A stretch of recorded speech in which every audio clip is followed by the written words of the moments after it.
actually আমি যোনটো আস্থা ৰাখিছিলো তদন্তকাৰীৰ ওপৰত সেইটো ভাল লাগিছে দেখি পেলাই যে তেওঁলোকে ইমান নিষ্ঠাৰে ইমানখিনি ধুনীয়াকে কৰিছে বস্তুখিনি আমি বিচৰা মতেই অসমৰ ৰাইজে বিচৰা মতেই আৰু যিখিনি তেওঁলোকে ছেকশ্যন বা চাব ছেকশ্যন দি যি ধৰণে আমি যিখিনি এতিয়া গম পাইছো ছচিয়েল মিডিয়া বা নিউজৰ পৰা সেইখিনি দেখি আমি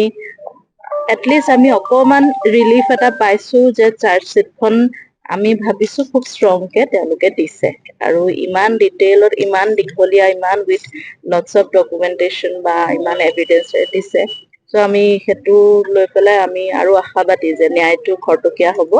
আৰু আমি বিচৰা মতে ন্যায়টো প্ৰতিষ্ঠা হ'ব ফাষ্টেগ আদালতৰ যিটো কথা উত্থাপন হৈছে আপোনালোকে নিশ্চয় বিচাৰিব যে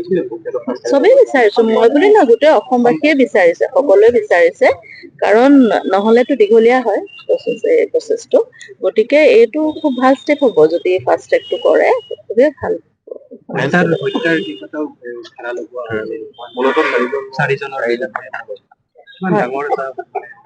এই শব্দটো শুনিলেও মোৰ ভয় লাগে আচলতে আৰু তেওঁৰ নিচিনা মানুহ এজনক লৈ পেলাই মানুহে সেই ধৰণে চিন্তা কৰিব পাৰিছিলে এইটো ভাবিলে মানে বুকু কঁপি যায় যে আমি ইমান নজনাকে কেনেকে থাকিলো এতিয়া যিহেতু তেওঁলোকে হয়তো কিবা এভিডেন্স পাইছে যাৰ ওপৰত বেছ কৰি এনেকুৱা ধৰণে বস্তুখিনি আগবঢ়াইছে চাৰ্জশ্বিটটো গতিকে আমি ভাবো যে তেওঁলোকে সেইমতে প্ৰতিষ্ঠাও কৰিব পাৰিব চাগে তেওঁলোকৰ সম্পূৰ্ণ আস্থা আছে